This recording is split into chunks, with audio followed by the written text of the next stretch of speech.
Mesdames et messieurs, bonjour et bienvenue à vous dans cette nouvelle édition de votre journal de la rédaction. Voici les principaux titres. Le chef de l'État donc a visité aujourd'hui l'école d'excellence conduite donc par le ministre de l'Éducation nationale. Et l'État islamique a perdu donc Raqqa, son principal fief.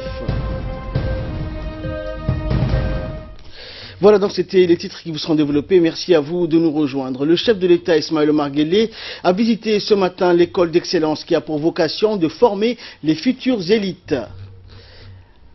Et cet établissement scolaire situé à 13 km de la capitale sur la route d'Arta a ouvert donc ses portes, rappelons-le, le 10 septembre dernier. L'établissement se veut être une référence nationale en matière de qualité de l'enseignement prodigué. Elle pourrait attirer les élèves venant des pays voisins dans un proche avenir.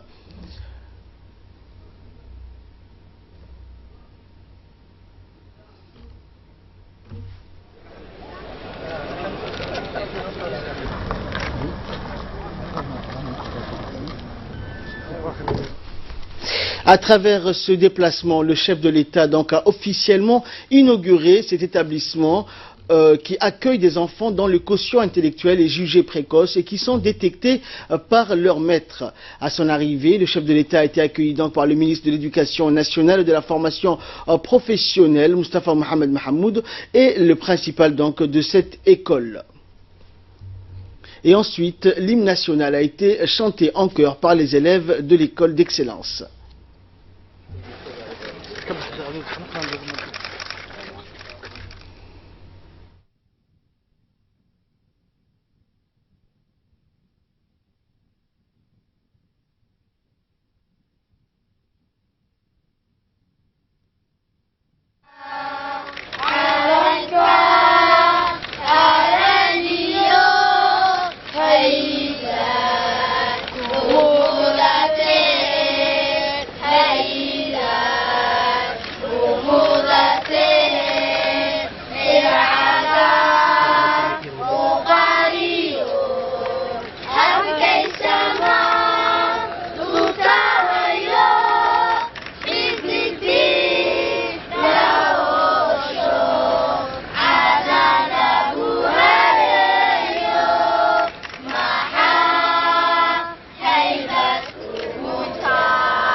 Et le chef de l'État donc a par la suite dévoilé la plaque d'inauguration de cette école qui est un don de la République populaire de Chine pour le ministère de l'Éducation nationale et de la formation professionnelle.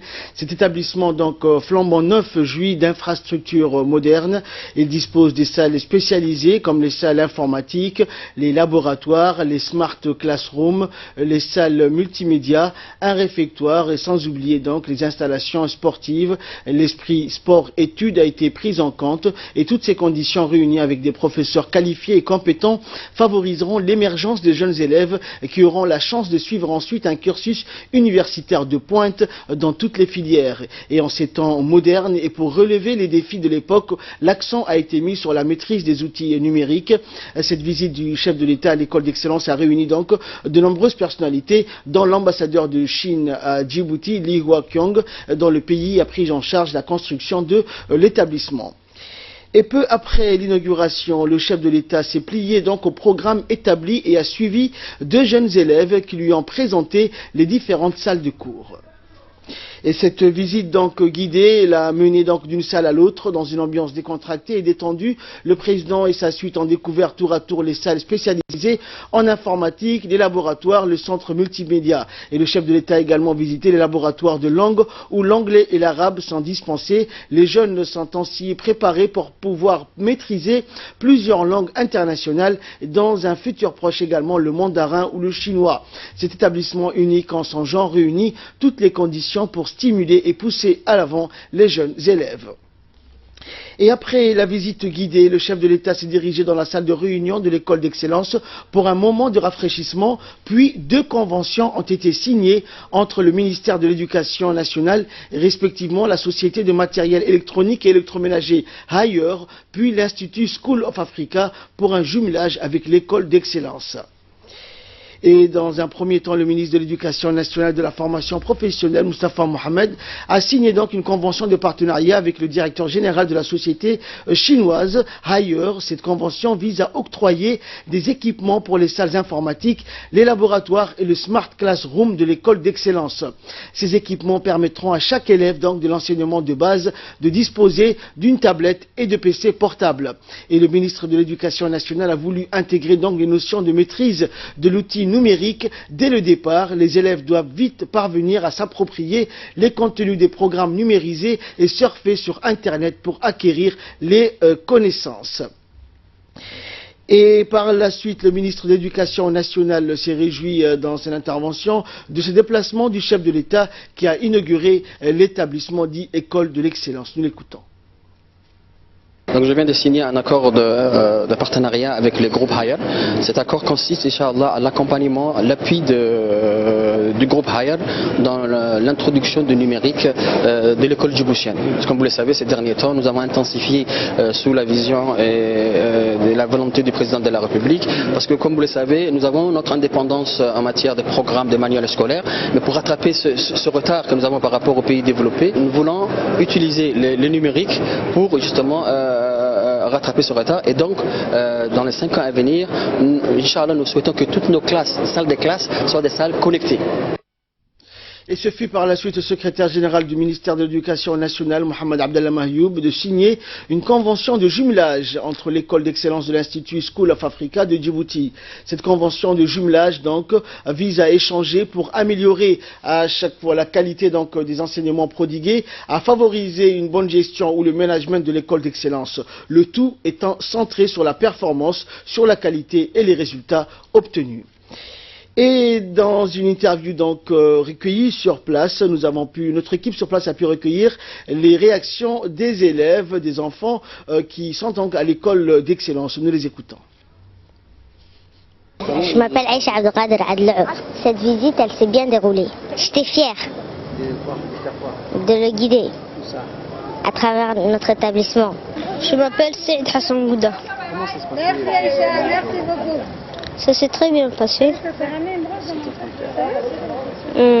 Quand on était en train de visiter, le président, il était tellement étonné qu'il avait rigolé quand on l'a emmené dans la salle d'art. Et après, on est parti dans la pause café, on a mangé et il est parti. Qu'est-ce que tu veux faire là-dedans? Qu'est-ce que tu veux devenir? Directeur d'une banque.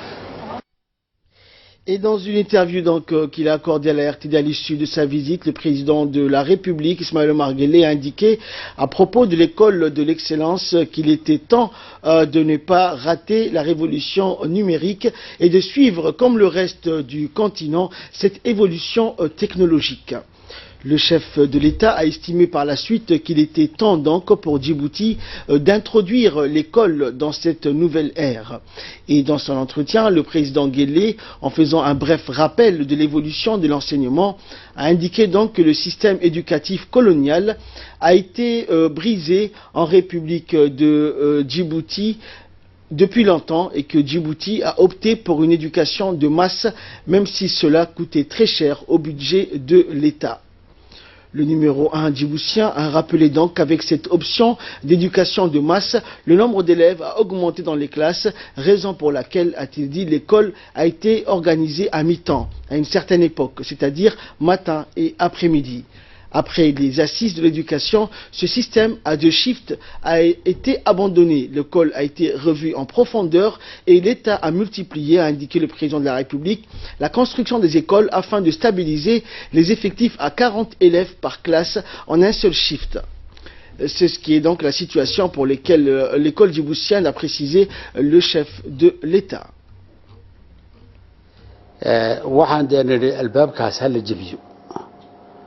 waanagii jabinay sameynay shirweynihii waxbarashada 99 shirweynaha waxaa ka soo baxay in iskooladii loo furo ardayda in la furo oo la wada gaarsiiyo tacliinta meeshu doonaa joogay ay tahay xaq hortaba tii markaan soo dhaafnay caruurtii iskooladii iyo macallimiintii way isgaari waayeen waxa soo butaacay caruurtii oo ku badatay kalaasyada waxay deegan nagu ajburtay inaan 2 shift laga dhigo ama 2 goor maca labada goor ayay badatay haddana waxa la arkay in ay cidhiidhigani ay caruurta barow baray haarayaan waanagii kol kale yani lacag fara badan gelinay iskuulada hala badiyo caruurta klaaska joogtana hala naaquso oo ilaa 60 kolkay gaareen iyo wax ka badan in loo soo dhaadhiyo ilaa 40 baa naga gaarsiin. Et abordant la question de l'introduction à l'école de la révolution numérique, le président a indiqué que Djibouti ne devait pas manquer ce tournant. Ce 21e siècle, a dit le président de la République, marque en effet un grand tournant dans l'évolution de la technologie. Et a-t-il ajouté, il appartient donc à chacun de s'y adapter. C'est pourquoi, a poursuivi donc le chef de l'État, nous avons créé donc cette école de l'excellence. Il s'agit d'un projet test d'introduction des nouvelles technologies au service de l'apprentissage. Et pour ce faire, nous avons sélectionné les meilleurs élèves et les meilleurs instituteurs aussi afin de démarrer ce projet test que j'ai pu visiter ce matin et qui est une réussite, a souligné le chef de l'État. Et comme vous avez pu le constater, ces élèves sélectionnés étaient aptes à s'approprier de cette nouvelle technologie. Le président de la République a ajouté donc qu'il s'agit cette fois-ci d'ordination connectée sur un réseau spécialisé et contrôlé qui est adapté à l'enseignement uniquement. Le président de la République a précisé à ce sujet que cette école était la seconde étape vers laquelle se dirigeait l'école djiboutienne après la phase des tablettes numériques qui est mise en place. waa laga ilaalin karayaa oo isaguna garaadkiisa marka la weynayo isaguba uu iska celin karaya laakiin inta hore waxa iska jira dhulal yani xakamayn meelo laga xakamayn karo waa iska jiraan oo waa lagu talagalay wadiga arkayay qoladii dambe kolkii aan soo dhameynay saxiixii ay wada saxiixayeen heshiis qolada yani higher la yiraahdo shiinaha bahaladani samaysan qalabkani samaysan waxaan ka iibsanay 10,000 oo kol ah 10,000 oo mar labaad 10,000 oo mar saddexaad ayaan ka iibsanay oo si aan de carruurtii tabletkii yara lagaga bilaabay iminkan ordinatorkii la joogo sidaana inaan u ballaarino oo aan gaarsiino iskuulada kalena. Et voilà, donc c'était le chef de l'État qui nous avait accordé donc un entretien exclusif avec notre confrère Mohamed Daher. Bonjour Asma Oubaker, donc vous venez de suivre avec nous l'entretien du chef de l'État avec notre collègue Mohamed Daher, le chef de l'État donc qui a parlé des différentes étapes qu'a gradué l'éducation nationale djiboutienne. Alors, qu'est-ce que l'on peut retenir de cet entretien? Effectivement, alors l'école de l'excellence sera d'évidence un établissement dédié à la maîtrise de l'outil informatique et à l'élaboration de logiciels et de programmes qui répondront bien évidemment à nos besoins ou aux besoins des élèves. Les enseignants chercheurs de l'université de Djibouti s'y attelleront avec les experts et ingénieurs de Djibouti Telecom. Eh bien, aux yeux du chef de l'État, comme on l'a suivi à l'instant, nous devons coûte que coûte nous coller de près aux évolutions technologiques et ne pas être donc que des utilisateurs inertes, mais des personnes innovantes. Eh bien, l'accent sera ainsi mis sur l'éthique, mais aussi sur l'enseignement de base, tout comme la maîtrise des langues étrangères. Si aujourd'hui l'anglais est la langue la plus parlée et maîtrisée dans le monde, dépassons de très loin donc Ahmed le français, demain le mandarin ou la langue chinoise est promise à supplanter ces deux langues internationales. L'école de l'excellence donc préparera au mieux les jeunes à vite parler et écrire plusieurs langues et être de leur époque. Bien, cette école Ahmed, ce qu'on doit retenir, est une école d'excellence destinée à renforcer l'égalité des chances, offre des conditions de réussite favorables mais à des collégiens et des lycéens djiboutiens. Merci Asma pour toutes ces précisions. Et avant de suivre la troisième, bien sûr, partie de l'entretien que le chef de l'État nous a accordé, et dans cette troisième partie, bien sûr, le président reviendra sur la situation en Somalie voisine. Nous allons tout de suite passer, bien sûr, écouter l'appel à la prière d'Al-Asr et nous nous retrouvons juste après.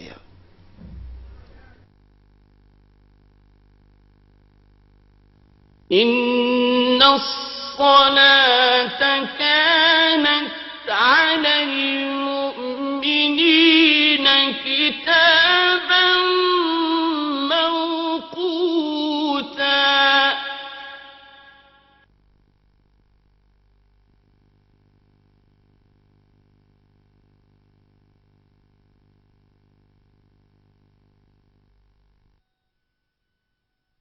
الله أكبر الله أكبر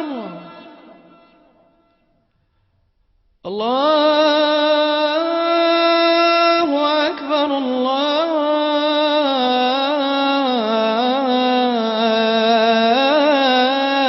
الله أكبر أشهد أن لا إله إلا الله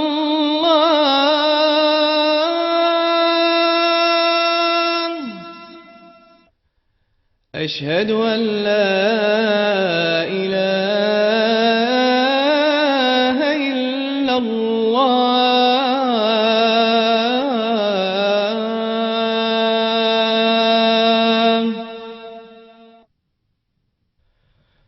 أشهد أن محمدا رسول الله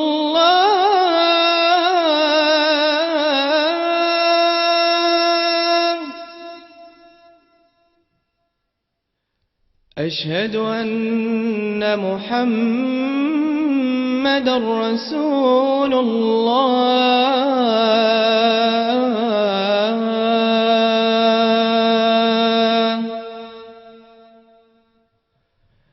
حي على الصلاة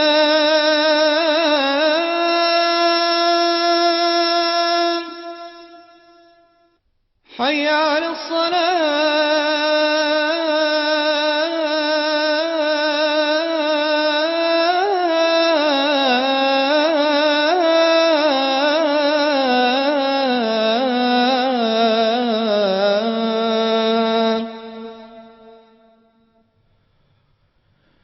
حي على الفلاح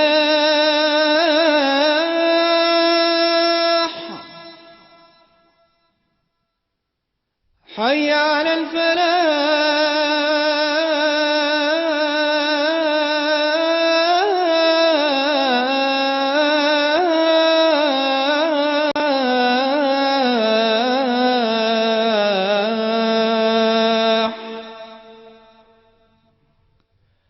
الله أكبر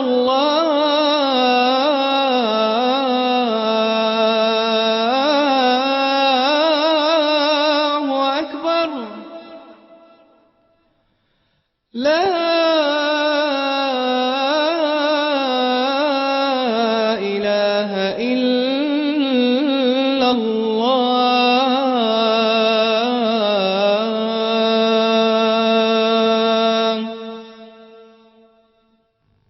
اللهم رب هذه الدعوة التامة والصلاة القائمة آت سيدنا محمدا الوسيلة والفضيلة وابعثه اللهم مقاما محمودا الذي وعدته إنك لا تخلف الميعاد.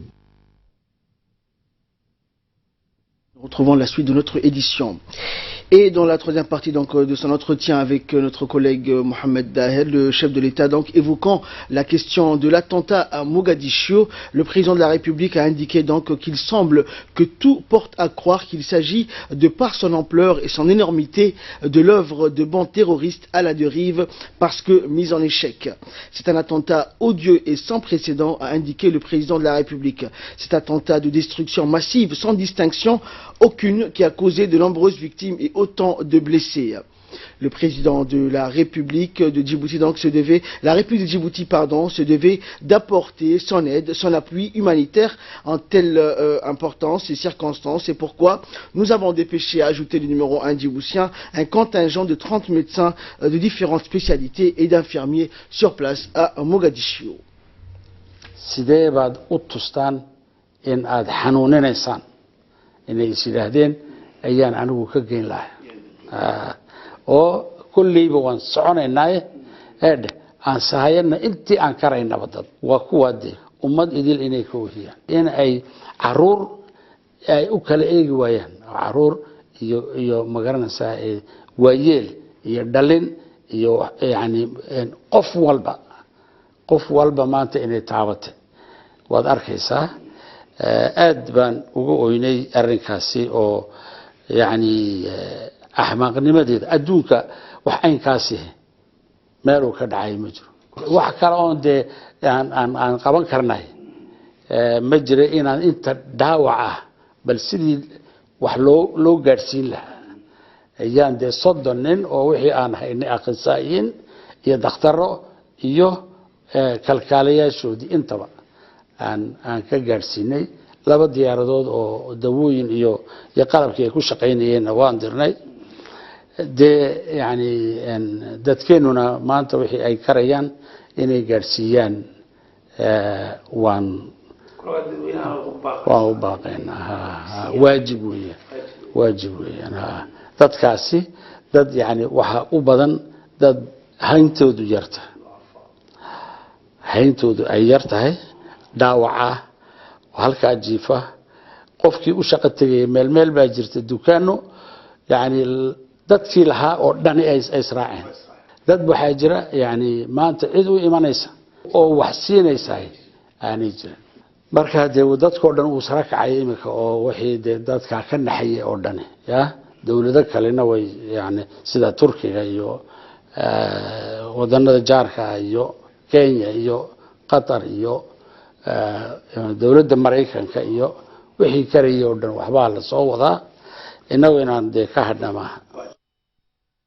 Et Asma, donc, nous venons de suivre la réponse, bien sûr, du chef de l'État concernant la situation en Somalie. Rappelons-le, samedi dernier, la Somalie a été victime du pire attentat de son histoire. Alors, quels sont les derniers développements?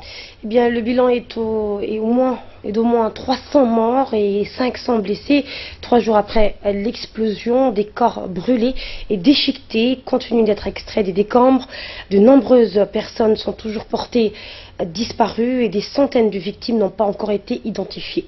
L'attaque n'a pas été revendiquée, mais tout désigne les islamistes d'Al-Shabaab. Ces derniers donc veulent fragiliser le pouvoir en place qui tente de remettre sur pied les institutions du pays, aidées en cela par la communauté internationale et par les 22 000 hommes de la force de l'Union africaine, donc la MISOM.